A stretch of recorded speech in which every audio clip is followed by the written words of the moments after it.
Hello friends, ఈరోజు diabetes type గురించి తెలుసుకుందాం.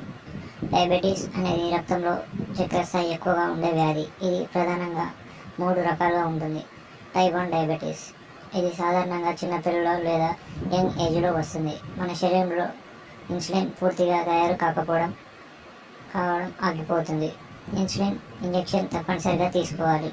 సింపుల్గా శరీరం ఇన్సులిన్ తయారు చేయదు. టైప్ 2 డయాబెటీస్ ఇది పెద్దవాళ్ళలో ఎక్కువగా కనిపిస్తుంది.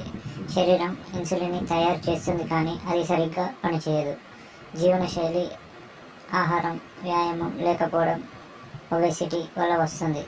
సింపుల్గా ఇన్సులిన్ ఉంది కానీ పనిచేయదు. 3వ రకం గర్భధారణ డయాబెటీస్, గెస్టేషనల్ డయాబెటీస్ అని అంటారు. డెలివరీ తర్వాత చాలాసార్లు తగ్గిపోతుంది, కానీ భవిష్యత్తులో టైప్ 2 డయాబెటీస్ వచ్చే అవకాశం ఉంటుంది. సింపుల్గా ప్రెగ్నెన్సీ సమయంలో వచ్చే డయాబెటీస్ అని దీన్ని అంటారు. సాధారణ లక్షణాలు: ఎక్కువ దాహం, తరచుగా మూత్ర విసర్జన, అలసట, బరువు తగ్గడం. జాగ్రత్తలు: ఆరోగ్యకరమైన ఆహారం తీసుకోవాలి, రెగ్యులర్గా వ్యాయామం చేయాలి, షుగర్ లెవెల్స్ చెక్ చేయాలి.